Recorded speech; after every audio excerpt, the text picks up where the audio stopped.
Henri Guénaud, bonjour. Bonjour. Avant de parler du centenaire de la mort de Jean Jaurès, retour sur les crises internationales. C'est vraiment l'été des crises internationales. Une centaine de Palestiniens tués à Gaza. L'agence de l'ONU pour les réfugiés qui parle d'un véritable carnage.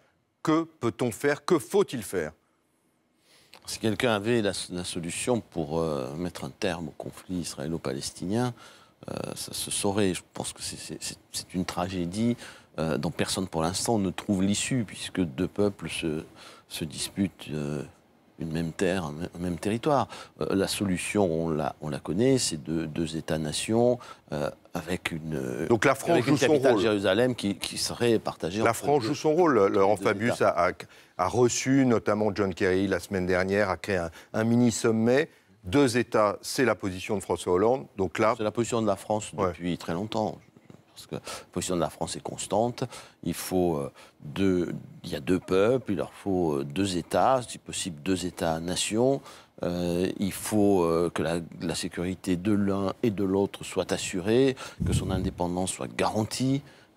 Mais on voit bien que c'est très compliqué. C'est très compliqué parce qu'il y a beaucoup de haine accumulée, beaucoup de rancune, parce qu'il y a des extrémistes dans les deux camps.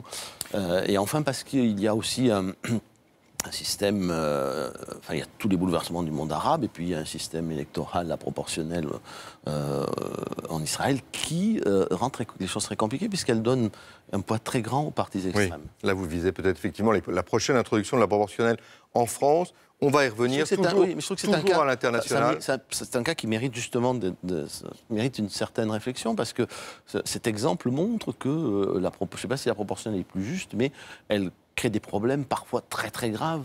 En même temps, on a l'impression qu'en France, ce sera l'introduction d'une dose de proportionnelle pour reprendre. Nous verrons, j'espère que non. Voilà, j'espère qu'il n'y en aura pas. Il faut savoir tirer les leçons de l'histoire. C'est dit, toujours à l'international, donc la Libye est en train de sombrer dans le chaos. C'est un nouvel État failli. Est-ce que la France a une responsabilité particulière? On se souvient qu'elle menait en quelque sorte l'offensive en Libye en 2011, Nicolas Sarkozy à sa tête. Oui, la France a une responsabilité dans la situation actuelle de la Libye. Maintenant, est-ce qu'il fallait ne pas le faire? Est-ce qu'il fallait laisser massacrer 1 million d'habitants à Benghazi? Voilà comment la question s'est posée. Il ne fallait pas prévoir la suite un peu? Il ne fallait pas avoir un peu de la suite dans les idées? Et donc, il fallait laisser massacrer les habitants de Benghazi?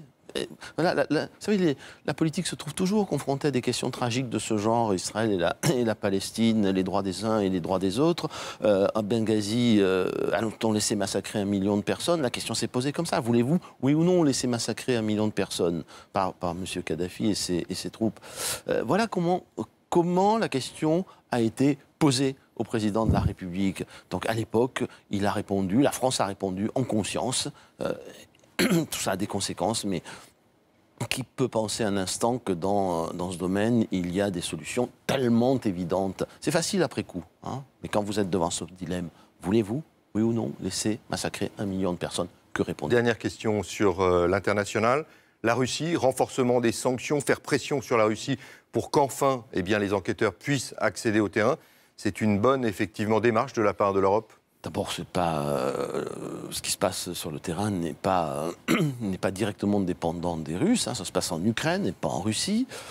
Deuxièmement, tout ça, l'influence de la Russie. La suite de beaucoup d'erreurs de politique européenne et américaine vis-à-vis de la Russie depuis des années. Et la question maintenant est de savoir où nous allons. Que veut-on? Est-ce que nous voulons la guerre froide à nouveau avec la Russie? Est-ce que nous voulons jeter la Russie dans les bras de la Chine? Est-ce que nous voulons que la Russie se joigne à un front anti-occidental? Enfin, où allons-nous? La question est là, c'est bien gentil de faire des sanctions, de prendre des sanctions de ce type au nom des grands principes, des droits de l'homme, de la liberté des peuples à disposer d'eux-mêmes. C'est très très bien. Encore faut-il savoir où nous allons. C'est-à-dire quelles sont les conséquences de ce que nous allons faire au plan géopolitique? Est-ce que ça va résoudre le problème ukrainien? Vous avez peur que la guerre froide recommence, quoi? J'ai peur qu'on s'embarque effectivement dans une voie dont on n'a pas mesuré toutes les conséquences. Est-ce que ça va résoudre le problème ukrainien? Non, parce que le problème ukrainien est sans doute en partie insoluble, mais en tout cas il ne sera pas résolu ni par la Russie ni par nous. Mais si nous ne dialoguons pas avec la Russie. Si nous n'avons qu'une politique de tension, je pense que nous allons aggraver la situation, et pas seulement la situation dans cette région du monde, mais la situation du monde, et pas l'améliorer. On ne peut pas traiter la Russie avec des involtures. Henri Guénaud, centenaire de la mort de Jean Jaurès, le président de la République se rend ce matin au Café du Croissant. Est-ce que Jean Jaurès aurait voté François Hollande en 2012 ? C'est une question ridicule, pardonnez-moi. Une question ridicule, aussi ridicule que... quand Manuel Valls dit que Jaurès aurait voté le pacte de stabilité, qu'est-ce qu'aurait fait le général de Gaulle aujourd'hui? Pour la rendre moins ridicule, qu'est-ce qu'aurait fait Charlemagne ou Napoléon? Est-ce que, pour la rendre moins ridicule, si vous me permettez, est-ce qu'effectivement François Hollande peut revendiquer l'héritage de Jean Jaurès? On se souvient que vous étiez la plume de Nicolas Sarkozy qui, en 2007, avait cité 27 fois Jean Jaurès dans un discours. Oui, absolument, à Toulouse, d'ailleurs, puis dans d'autres moments de la campagne. Mais Jean Jaurès appartient à tout le monde. Chacun peut s'en inspirer. La question est de savoir s'il s'en inspire beaucoup ou pas, et s'il n'a pas redécouvert tardivement Jean Jaurès. Il y a quand même quelque chose de problématique dans l'attitude des socialistes aujourd'hui. Ils ont troqué depuis longtemps la question sociale contre ce qu'ils appellent bizarrement la question sociétale. Est-ce que c'est la meilleure façon d'exprimer l'héritage de Jaurès ? Enfin, le coût du travail, l'offensive sur le coût du travail, ce n'est pas une question sociétale, c'est vraiment une question économique et sociale quand même. Oui, enfin, c'est une question économique. Et sociale, pour ceux qui en supportent les charges. Oui, je ne suis pas sûr que la façon dont on s'y prend va permettre de résoudre la question sociale. Mais on voit bien que, idéologiquement quand même, le Parti socialiste, une partie en tout cas du Parti socialiste, et M. Hollande en tête, ont décidé que la question sociale n'était pas majeure, ce qui aurait fait sans doute se retourner dans sa tombe Jean Jaurès. Mais voilà, tout le monde a le droit de s'inspirer de tous les personnages de l'histoire de France. Mais bien sûr, moi je suis toujours... Tout le monde est gaulliste, tout le monde est... Mais moi je suis toujours ravi quand un socialiste applaudit le général de Gaulle, et moi je n'ai pas l'intention d'abandonner mes références à Jaurès ou à Blum, parce que je suis comme tous les Français, l'héritier de Jaurès, par exemple, l'héritier des discours à la jeunesse, ou l'héritier du Front populaire et des congés payés. Nicolas Sarkozy, il revient. On a l'impression, à lire effectivement la presse, que Nicolas Sarkozy se prépare à être candidat à la tête de l'UMP. Je lis la presse comme vous. Je pense qu'il réfléchit. Le jour où il aura décidé, eh bien nous le saurons. Vous lui déconseillez ?